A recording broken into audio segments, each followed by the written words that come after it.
7 o'clock, so why don't we have the close? Is that okay? Yeah. Uh, okay, so let's switch to the Plankton team. We have one person here, and I see Serena, a couple people online. So your timer starts now. Take it away. Do we have the presentation, Luke, or should I pull it up online? Um, you want to do it from yours, Yeah, or? sure. Yeah, why don't, Serena, why don't you share screen? Okay, yeah, let me pull up the slides then. And then who all is in the team? I see Jesse is there. Anybody else online? One Um, second. Aprav said he couldn't make it today I due to a commitment. got it. I don't know if, yeah, she's also, That- got it. No, it's not coming up. Okay, here we go. Um, Take your time. I won't start your timer until okay, you. yeah, sorry. Don't worry. Serena, I I won't actually stress have you it pulled guys up. out. Would it be helpful for Oh, me to do it? sure, great. Yeah, sorry. It's like loading really slowly for me right now. That's great. Cool. Can Okay, you guys see this? we can see Yes, it. perfect. Go for it. Okay, so the project, we went over a little bit of this when Manu gave the oceans talk, but essentially the problem here is that phytoplankton are huge biomass in the ocean, and they produce tons of oxygen, they fix tons of carbon dioxide, and we suspect that there are hundreds of thousands of species, but yet only about 10 to 20,000 have ever been seen or described. They're incredibly diverse. They consist of cyanobacteria and eukaryotes. And they have a huge impact, not just sort of abstractly, but really tangibly for the planet and for people. And so, since billions of people depend on seafood as a primary protein source, this is a population that sustains that food web and our community. And they provide all these other environmental services that I mentioned when thinking about carbon fixation. And um, I work on harmful algal blooms, so I had to put in here that there are some taxa that produce toxins um, that can destroy fisheries, are harmful to human health, and it's that impact. We still don't know that much about what the actual global cost is because it's not well monitored. So we can go to next slide. And so I think a lot about phytoplankton blooms, and I think some ways that we've like understood phytoplankton blooms now as a scientist is either through microscopy, which tells us who's there, like what plankton are there, or through remote sensing. So like you've got the satellite image here on the left. And these are really powerful tools, but I think there's a lot that we still don't understand about what's causing certain blooms and what um, the mechanisms are for how species form blooms in new places, which is important when thinking about the fact that one, we don't have good monitoring, and two, the climate is changing. Next slide. And so we often see the same species globally, right? The ocean is kind of one big basin, but there's a lot of intraspecific diversity that we can't determine through remote sensing or bulk sequencing methods. And so a question I've been thinking a lot about is how to um, isolate individuals in a large scale way so that they can be genetically fingerprinted. And so this is just one use case. I'm getting to the next slide. Sorry, I think it's just, I mean, this is kind of just a schematic to show that like in different space sites, you might see kind of like the composition of the same species may be different, and there might be hidden diversity that we can't capture through bulk methods. Um, and so this problem is that this is really expensive. So historically, either it takes people who are highly trained doing individual sorting and isolation, or access to a cell sorter, which is both expensive, and they are heavy. And I actually just learned recently that the manufacturers who make cell sorters have recently made some changes that have made it actually more inaccessible or unusable in an environmental context because these machines are often used in a more medical context. Um, Yes.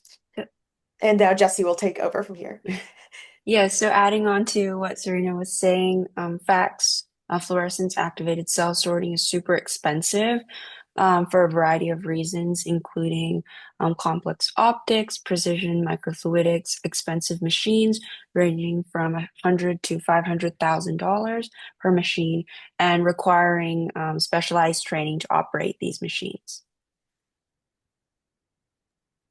And so this was the abridged version of the Fred Park that we made, and essentially the main functional requirements we wanted was that this is something that could be benchtop, so it could be relatively portable, that it would capture plankton particles about 20 to 200 microns because this is a size class that includes a lot of ecologically relevant phytoplankton. It has to actually separate individual particles. And I'm using the term particles here because we also discussed how the same sort of setup could be applicable to non-biological things like microplastics, which I think Luke might also talk about a little later. And I think that, and then our fourth requirement is that we can actually isolate out hundreds to thousands of individuals. And so in general, we are looking to utilize the Planktoscope platform as a base to essentially do image detection on particles, and then use that to trigger essentially a sorting, and then capture that on some kind of plate system that could move and collect the like output of the sorting mechanism. Yeah, so I'll talk briefly about the existing Planktoscope platform. And so this is a tool that News Lab has developed, and it's really great. Just to catch everyone up on the same page, what it does basically is it's able to image plankton and kind of count plankton and different particles in water samples, but it's not able to actually physically sort them. And so if you look on the left, that's kind of the prototype of the Planktoscope, where there's input samples on the green tubes on the left, and that flows in, goes through a little imaging platform, which is that little blue stage in the middle with a bowl. And then once it flows through that, there's a little camera that's attached to a Raspberry Pi that is able to image these plankton as they're passing through and then do computing to count the number of plankton for each species. And then afterwards, the water flow is kind of just started. It's flowing through and it's collected all in trash. And we thought like maybe there was an opportunity using the Planktoscope to not only count plankton but also sort plankton under the problem that Serena and Jesse defined earlier. And so, sorry, if you go back.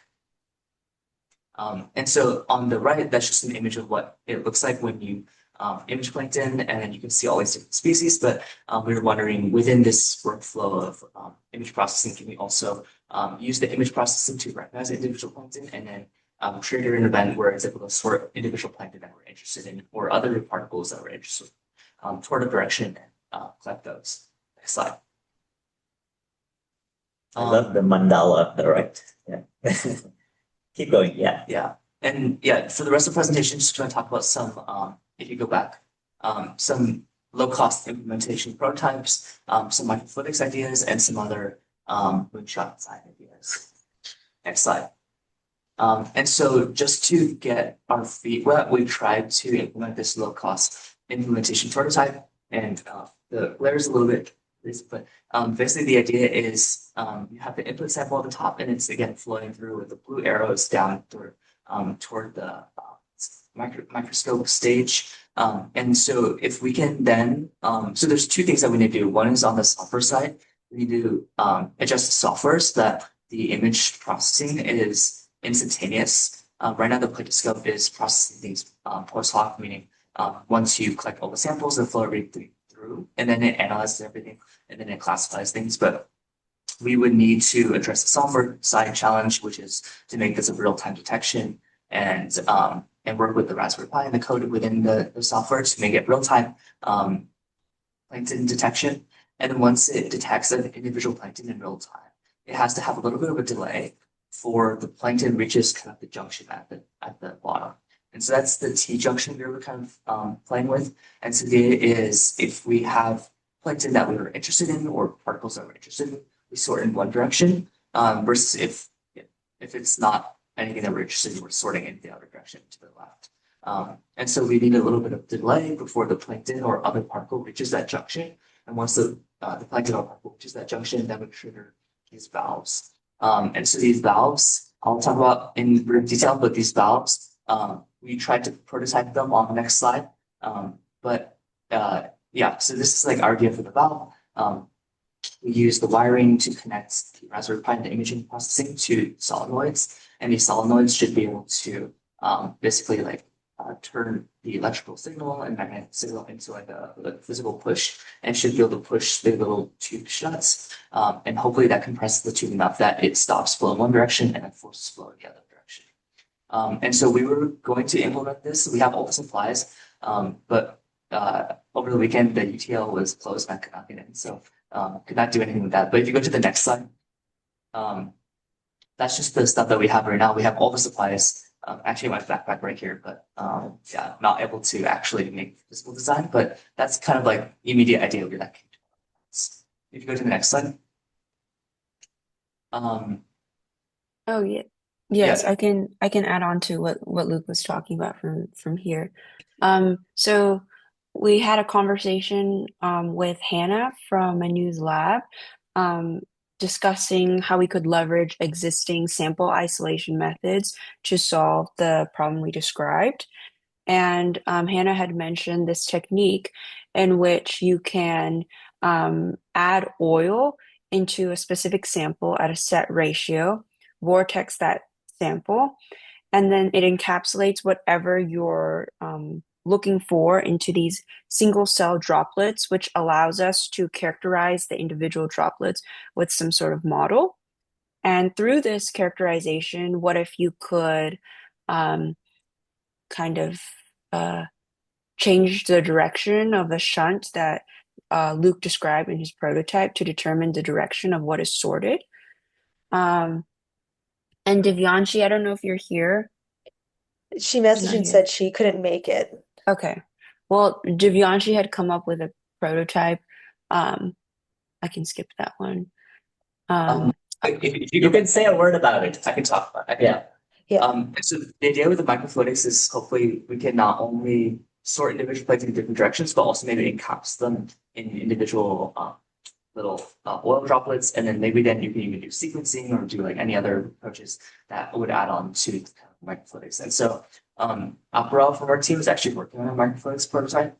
He's not here right now to talk about it, but he's kind of like working with a paper and he has a lab and he's trying to implement just a microfluidics prototype on his own too. And so this was another idea that came up, and so Divyanshi came up with this idea. I think this combines together multiple channels of sorting. And so the idea is water flows in from the top right and goes in and across several columns. And I believe the idea behind these several columns is that they all sort for different characteristics of the plankton or particles. Like one might sort for size, one might sort for charge, one might sort for like extraneous features, projections that these plankton might have. And so by combining together multiple modalities of sorting together into one tubing system, then maybe you can then get more granularity into not only is this one plankton you want versus another plankton versus all the other things that you don't want, but maybe you can get granularity into like this one plankton we want, this another plankton we want. You can sort them out into individual files. That's the idea behind this draft, but this is kind of a niche idea for the future. Go to the next slide. And so, Jesse, if you want to talk about this too, let me know. But I think these were just some approaches that we kind of brainstormed through. This is created by Alfred and kind of like his microfluidics aims. And yeah, we'll talk about this in too much detail, but yeah, there's this we can also see. Next slide. Yeah, this is also another approach talked by brainstormed by Alfred, where you go from image processing to the separator modules and sonic pumps that are able to sort of plankton as well. So this is another idea behind our approach. Slide. So with these ideas, we hope that we can kind of eliminate the bottleneck of the sorting that Serena and I described in the beginning of the presentation, and how facts-based sorting is kind of only available at certain institutions due to the cost and specialized equipment. And so we hope that some of these ideas can be used to image things at a more accessible scale. Thank Okay, you. I'm very happy you guys left time for questions. So I think the first one is already obvious, which was listed in the last slide. I mean, for any sorting to happen, you need to understand the lag time from the decision point that this is what you're looking for, and have a switching mechanism that has impedance match that is fast enough. So just, I'm curious, I mean, I think compute wise, I can tell you for say Octopi, in a fairly large image, we can process around 8,000 cells in 1 second. So that's a significant number of cells in terms of thinking about if that's happening all in parallel. So the compute speed eventually is not an issue. That means that real-time detection for that is possible. But then you have a certain amount of flow, and flows have a certain capacitance.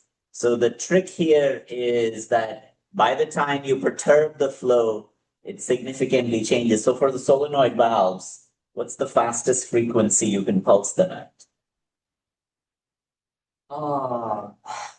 That exactly, I don't have. But like just order of magnitude, kind of the fastest electromagnets, if you were to think about. I mean, vibrate motors, for example, are some of the fastest voice coils. They could go maybe 10 hertz or something. So that sets the limit of thinking about that as a physical mechanism.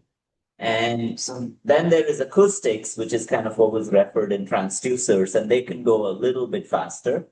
And then finally, there is optics, which is also used, which are lasers, turning lasers on and off. And, so, but I think what would be valuable in the next version before you guys submit, try to create a comparison between these transducers, which is solenoid as a time, piezo, or these acoustic transducers, and finally a laser. And you'll get a little bit of a sense for how fast does something need to be. And I think all three of them are cost effective. Just because I use the word laser, it doesn't mean it doesn't have to be a high power laser, because you're talking about a very small, and thermal perturbations are fairly easy. But it would be valuable to know between the three which one might win. Other questions? People that are online, folks that are here.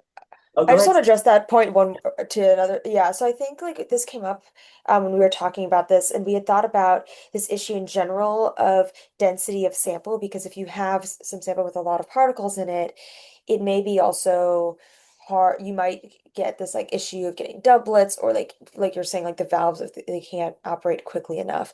And so it's kind of a hacky solution, but I guess like one idea was that like the like a rough quantification, like count of like something is a pretty easy or relatively cheap thing to do. And so there could be just like some pre-processing step that requires some dilution if you're looking at samples that are highly dense. Yeah. But we'll include the pump. Yeah, and I think, Serena, the way I'm thinking about it, the reason I am excited about droplets is because it Yeah. makes that problem also discrete. It's Right. much Yeah. because suddenly all objects that you are sorting have suddenly become of the same size. And that's what's Right. very powerful about And then in general, there's lots of reasons why we're working on the droplet side of the story. So it just Yeah. makes the problem easier, because then the dynamics of how a very small cell would behave versus a very large cell would behave would be the same. Definitely. But I Yeah. think in your numbers, try to compare some of these transducers, because Okay. it'll give you a sense of thinking about which one might actually win the game. Got it. Other questions? I heard a voice in the group. Okay, if not, then I'm gonna ask a question. Oh, yes. Sorry, I didn't see that. I Yeah. have a question just about the Y in the system, the Y bottom. The Y junction at the bottom. Yeah. Do they make valves for that? Just because I'm thinking where on the tubes, if you're using the electromagnets to pinch the tubes. I know they make it on bigger Y valves, just a simple flap that directs the flow. Curious if that's possible at that scale. That's a great question.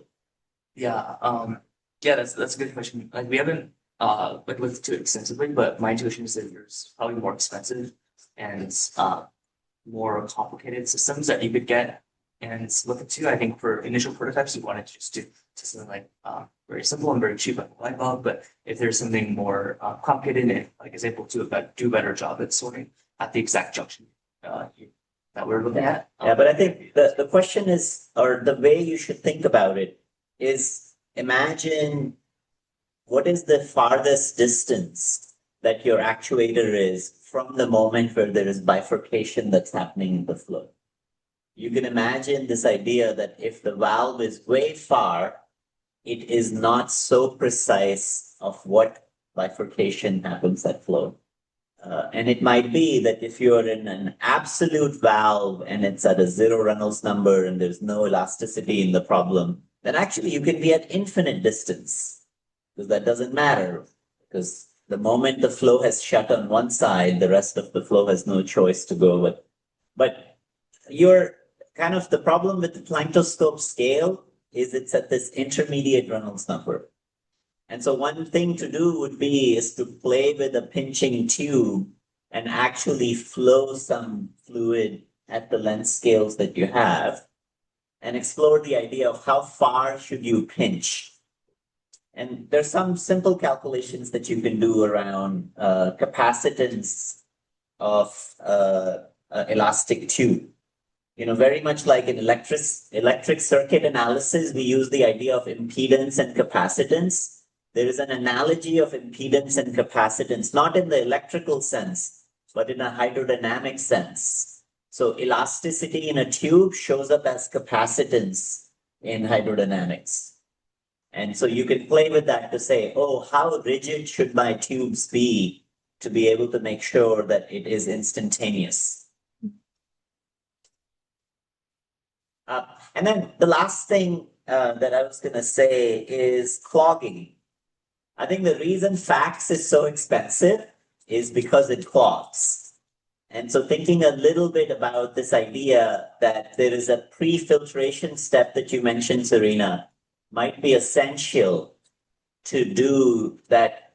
One of the problems that exists with Copus, which is that 50 or 100,000, that it clogs every 15 minutes. So it's very tedious. And one thing to think about, it is perfectly okay to trade off throughput, but making sure that a device does not clog. Or if it clogs, it doesn't clog in a manner that a critical, expensive component is lost. Which is why I like the idea of operating at larger length scales rather than very small length scales.